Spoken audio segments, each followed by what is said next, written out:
Hello here. How to convert how to migrate this from cPanel to Plesk. So this is the cPanel. So this is also email backup. So I am contacting to email backup today. So check.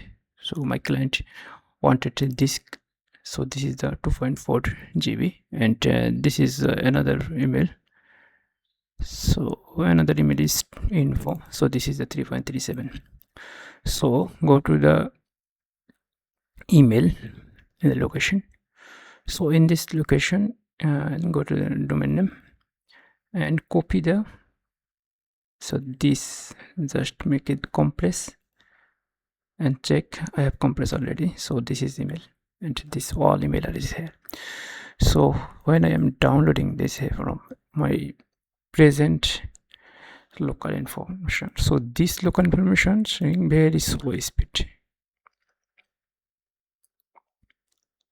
very slow speed.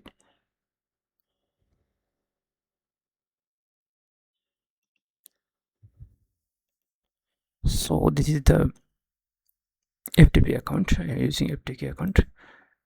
So this procedure, in this procedure, so buying another RDP. So this RDP speed is amazing speed. Just check and check the speed. This is working very fastly. Within 30 minutes I can upload everything from here. So this is working fine, very fine. And so this migration is very fastest for this RDP. So any migration service you can need, you can contact me. So this is the completely email backup from the cPanel to Plesk. The existing single email backup I am doing manually. Thank you.